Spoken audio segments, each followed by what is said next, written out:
just a little boy, I asked my father, what will I be? Will I be handsome? Will I be rich? Is what he said to me. Que sera, sera. Whatever will be, will be. The future's not ours to see. Que sera, sera. What will be, will be.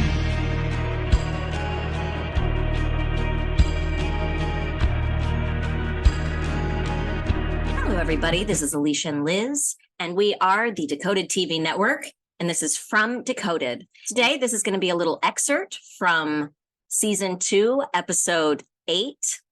We really want to talk about the phone call that Kenny received at the very beginning of Episode 8. So let's discuss that. All right.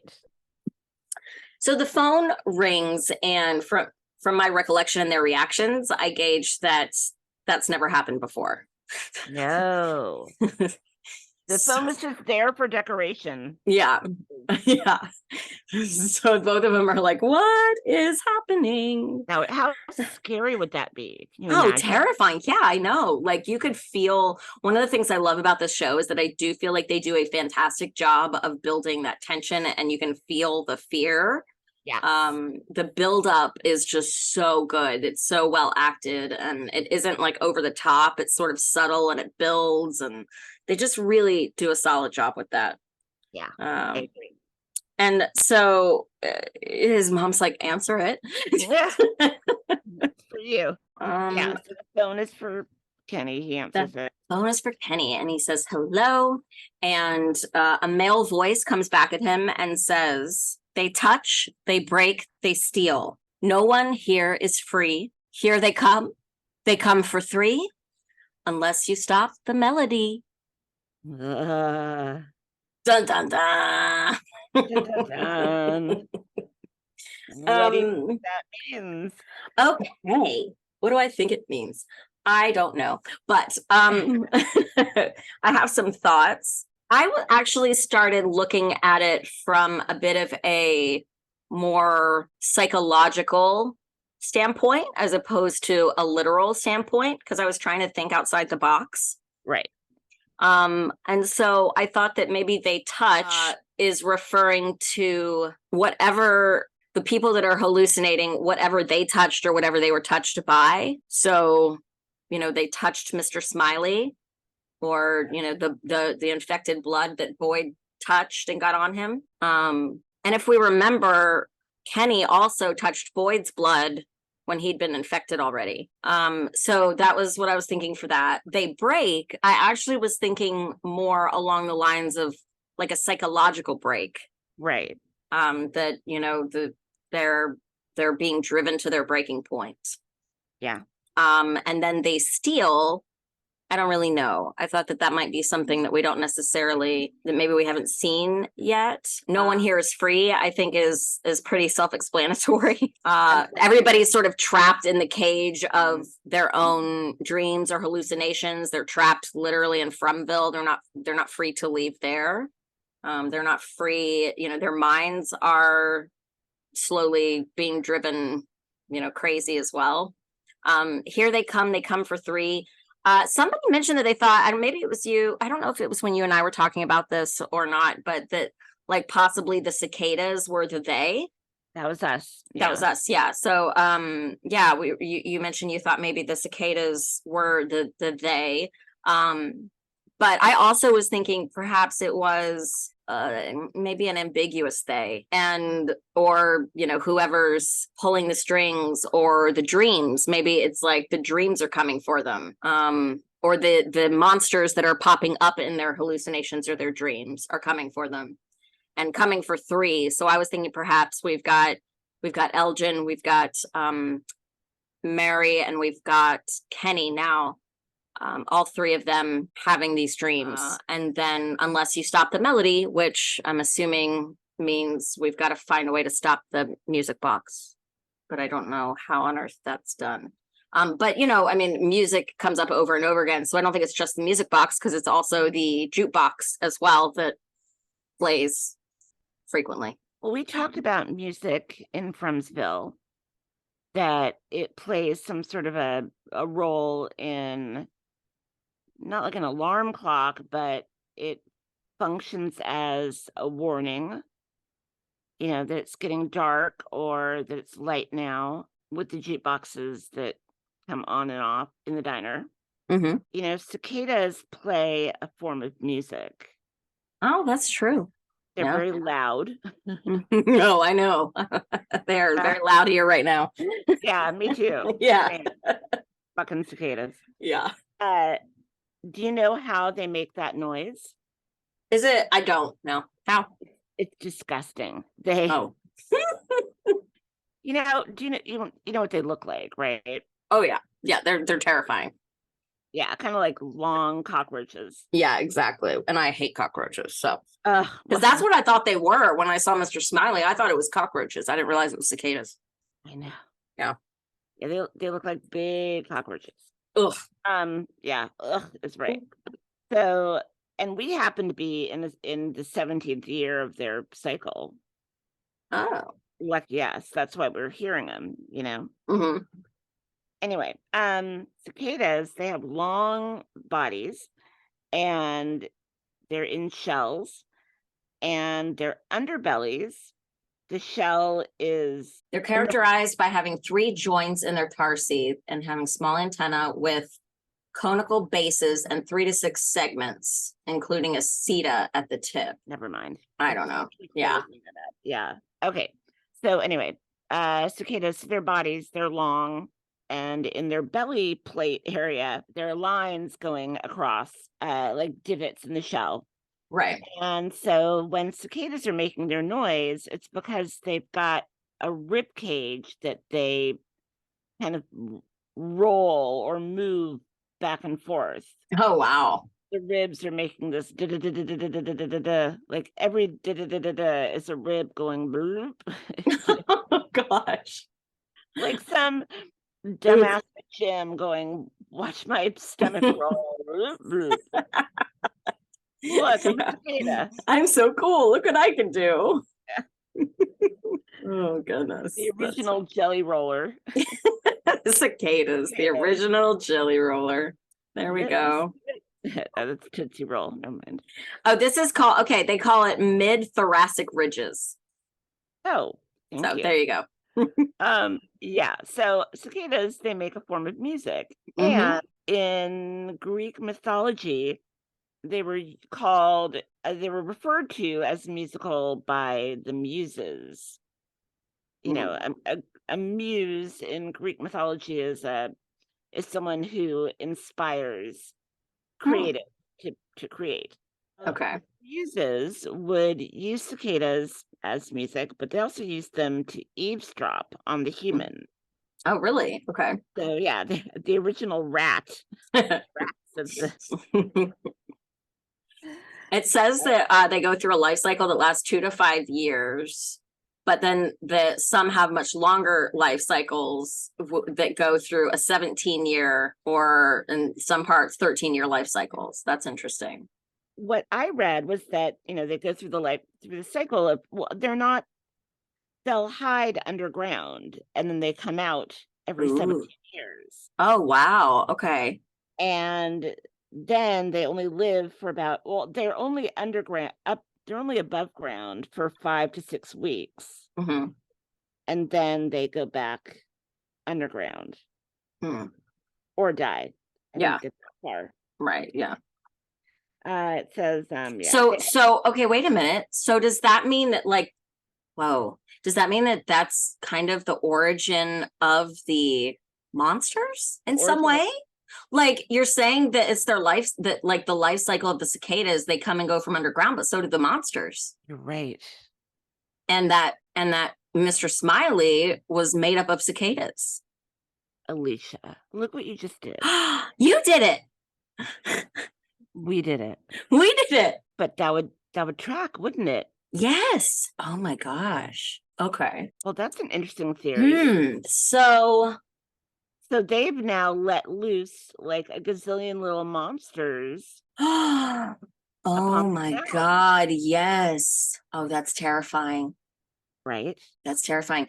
Oh my God, that's what the worms were. Oh shit. Yeah. Yeah. Wait, I'm gonna look this up. Is that like, could that be a first part of the life cycle? I'm looking that up right now. Oh man, that would be amazing. Life cycle of cicadas. We have worms. Yep, we have worms. I wonder if they feed off blood. Hold on. They're also nectivores, like bees. Mm-hmm. It says how humans impact cicadas' natural cycles. This is one of nature's great cyclical events, and it's a boon to many other species of animals that feast on the slow-moving insects. Like so many other natural cycles, though, factors like ongoing human development and climate change could have a significant impact on this year's brood. Scientists are eager to see how many of the cicadas will make an appearance this year compared to previous generations. Wow. Nymphs, the worm version. Wow. Nymphs they burrow in the ground and eat roots. Oh, Burrow in the ground, like of course burrow they do. skin. Mm-hmm. And Not to mention like the trees and like and the power lines and everything look like hanging roots. Wow. Wow, look at us. That was cool. That was really cool. Okay, so let's talk about the rhyme more. Let's finish the rhyme. yes, okay. So the rhyme, yeah, the riddle. It's a riddle, really. Rhyme, riddle, and I think that everybody needs to start putting together the pieces, because the only way to figure out, I think, some of these answers and what they need to do is if they all compare, like, this is my riddle and this is what I saw and this is, so that they can begin to, because so what we're doing is what they need to be doing, right? Like we have we have a bigger picture than a lot of them do because we see other people's storylines. Right. Right. So we're able to go, ooh, look at that connection and that connection. And that's what they need to be doing. But yeah, so I feel like this is just one more little piece of the puzzle and a little riddle. But that was my take on it. What are your thoughts? Similar to yours, except that I was looking at as the three are, well, the ones who have had the dream about the music box. So that would be Kenny, Mary, and Elgin. Mm-hmm. And what touch, break, and steal. Mary stole the drugs, the right. Mm-hmm. Kenny broke Sarah's ornament. Mm-hmm. And Elgin, that one is a harder one. And I was trying to think, well, what's the last sin, I guess, or whatever that's mentioned? Mm-hmm. And that would be touch, right? Right. So, I mean, you could argue he's touched the lives of Fatima and Ellis, maybe Julie, but I don't understand the touch part. When talking about like the purpose of those three people, if we're looking at three, so if we're looking at like Randall, Mari, and Elgin. Mm-hmm. And I was trying to think of like what Elgin could be, since he hadn't really been instigating yet, right? Mary, as we discussed. And so when I saw him wearing the raven shirt again, I thought, well, perhaps he's a harbinger of death. Oh. So maybe that's his role. Since the raven, the murder of crows, is meant to sort of be a forewarning of death. Perhaps that is what Elgin represents and contributes as the third sort of thing in the triangle in that theory, I guess. Well, that's dark. It wouldn't be an episode if there wasn't Dark Alyssia. No, it wouldn't. What I think makes more sense, and we had talked about, like, it's coming for you. It's going to take three unless you can stop the melody. We had talked about the music box, like what Boyd had told Martin, when the music stops, then, you're really in trouble. Right. Here they come for three. So who's coming, I guess? So we were talking about the idea that three means you took one of ours, we're going to take three of yours. Oh, right. Yeah. Mr. Smiley being, you know, The one someone that they feels- took.